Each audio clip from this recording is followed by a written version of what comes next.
வெக்கம் விட்டு ஆசையில தொட்டு புட்டேன் நெஞ்சுக்குள்ள ஜல்லி கட்டு புடிவாரமானே ஒரு கடிவாளம் போட்டேன் மலை நாட்டு தேனே ஒன்ன மடி மேல சாச்சேன்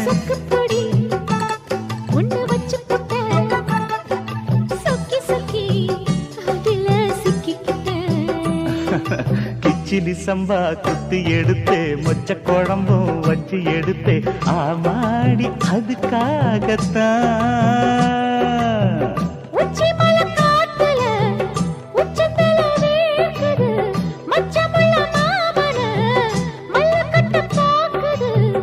பக்கம் வந்து வருது